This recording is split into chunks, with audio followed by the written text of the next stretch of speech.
थोड़ा सा। मलूक नागर, भाई उत्तर प्रदेश में हिंदू मुसलमान होगा, बिहार में हिंदू मुसलमान होगा, बंगाल में हिंदू मुसलमान होगा, आसाम में हिंदू मुसलमान होगा, ये और जिस पार्टी के साथ आप खड़े हैं ये तकरीबन हर जगह है हिंदू मुसलमान। सहमत है इस पर आरएलडी जयंत चौधरी, इस पर सहमत हैं? गरिमा जी, सबसे पहले तो आज पूरे देश के महानायक, पूरे संसार के महानायक जिसने देश को बुलंदियों पे ले गए और जो 2040 में चौथी अर्थव्यवस्था पे आना था 2025 में ला दी, इस देश के प्रधानमंत्री को जन्मदिन की बहुत बहुत हार्दिक शुभकामनाएं। पूरे देशवासियों, पूरे संसार वासियों को जन्मदिन की बहुत बहुत हार्दिक शुभकामनाएं। ऊपर वाले से दुआ, परमात्मा प्रकृति से प्रार्थना कि उनको स्वस्थ रखे, लंबी आयु दे, जिससे देश को लगातार तरक्की के रास्ते पे जाते रहे। आपकी बात का जवाब, ये देश संविधान से चलेगा, संविधान सब पे लागू होगा। और जो हेमंत बिस्वा चीफ मिनिस्टर की बात कर रहे हैं, यह जो दूसरे बंगाल के बीजेपी के नेताओं की बात कर रहे हैं, वो माननीय नरेंद्र मोदी से बड़े नहीं है। वो भागवत जी से, बस खत्म कर रहा हूं, भागवत जी से बड़े नहीं है। और भागवत जी ये कह चुके, इस देश को इस्लाम के बगैर नहीं रखा जा सकता, इस्लाम के लोग भी इस देश में रहेंगे। नरेंद्र मोदी ये कह चुके कि ये देश सबके मिलकर के बना है और सब जाति धर्म के लोग बराबर के हैं। जहां तक हमारी गरिमा जी, जहां तक हमारी,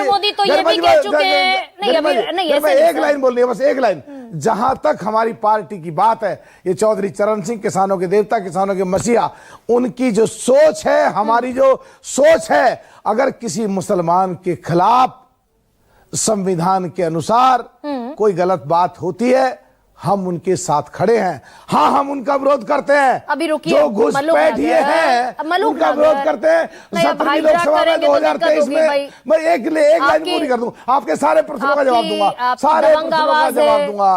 गरिमा जी, सारे आवाज है, मैं उतनी दबंग आवाज में आपसे नहीं बात कर सकती। सुनिए ना मलूक नागर, मुसलमान अगर छत पर नमाज पढ़ लेगा अपने घर की तो पासपोर्ट जब्त हो जाएंगे, और कावड़िए जब निकलेंगे तो उनके लिए एसडीएम, डीएम, डीजीपी, एसपी फूल बरसाएंगे, उनके पांव दबाएंगे।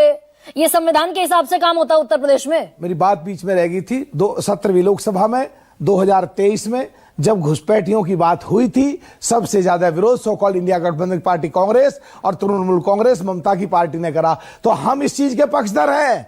अगर विदेशी घुसपैठिया हमारे देश में आएंगे और वो मुसलमान हमारे देश के मुसलमानों का हक छीनेंगे, हम उसका विरोध करते हैं और सो कॉल्ड इंडिया गठबंधन को आगाह करते हैं। मुसलमानों के लिए हम खड़े हैं, हम बात रखने को तैयार, संविधान का। एक सेकंड बाद, गरिमा जी, एक सेकंड बाद, ये गलत तरीका है, ये गलत ना, ये गलत तरीका है। आप ऐसे डिबेट तो हाईजैक नहीं करेंगे मलूक नागर। मैं सवाल आपसे नहीं, रुकिए ना भाई, एक लाइन बोलने दो, बस एक लाइन में खत्म कर दूंगा। नहीं, ये गलत तरीका नहीं, आई एम सॉरी, ये गलत तरीका, ये बिल्कुल गलत तरीका है।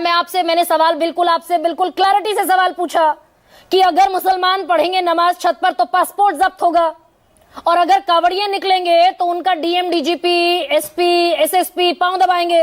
ये संविधान के हिसाब से काम करती है क्या उत्तर प्रदेश की सरकार जिसके साथ आप खड़े हैं? देखिए, आपने भी कहा उत्तर प्रदेश सरकार में, हम देश की सरकार के भी साथ हैं, 3 एमपी हैं, हम देश की सरकार में भी साझा हैं। संविधान के हिसाब से चल रही हमारा है सरकार, उत्तर प्रदेश में भी है। और हम अगर कहीं भी संविधान के खिलाफ काम होता है, उसके हम पक्षधर नहीं है। एक लाइन मेरी पहले रह गई थी, सो कॉल्ड इंडिया गठबंधन की सबसे बड़ी पार्टी कांग्रेस और उसकी साथी, जब मुसलमानों की बात संविधान के अनुसार हम कर रहे हैं, जब हिंदुओं की बात आती है तो इनके मुंह क्यों फूट जाते हैं, हिंदुओं के बारे में ये क्यों नहीं बोल पाते हैं। ये भी बात गरिमा जी मुझे कहनी है। आपने अभी तक नहीं बताया मलूक नागर, समय और बाकी पैनलिस्ट का समय आपको मैं दे रही हूँ। मैं बता रहा हूँ, बता दिया। बाकी पैनलिस्ट भी मुझे फिर निश्चित तौर पर कटाक्ष करेंगे जी। ये संविधान के हिसाब से उत्तर प्रदेश में सरकार चलती है? देखिए, संविधान, ये संवैधानिक काम है। देखिए, हम एक हाँ या ना सर? मैं कह रहा हूँ संविधान के हिसाब से कहीं भी गलत होता है तो हम उसके पक्षधर नहीं है।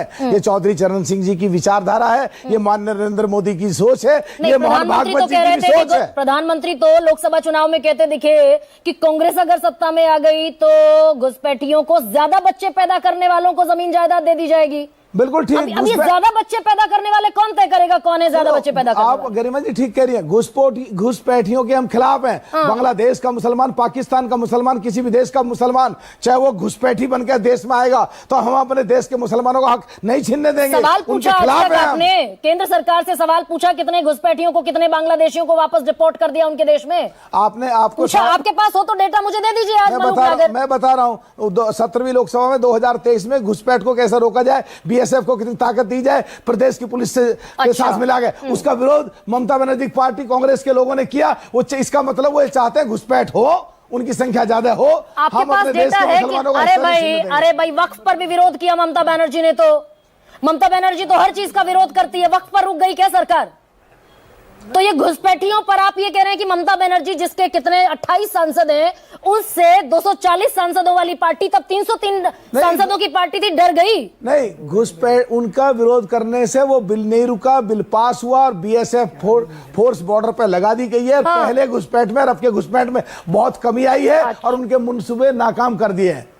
डेटा नहीं है मतलब मलूक नागर की कितने डिपोर्ट कर दिए ये बांग्लादेशी? डेटा तो वाकई में आपका तो तैयारी करके बैठे हैं पूरा दिन। मैं 17वीं लोकसभा में रहा, मेरे सामने 2023 में बिल आया और बिल में हमने ठोक करके वो बात रखी और ममता ने उसका विरोध किया।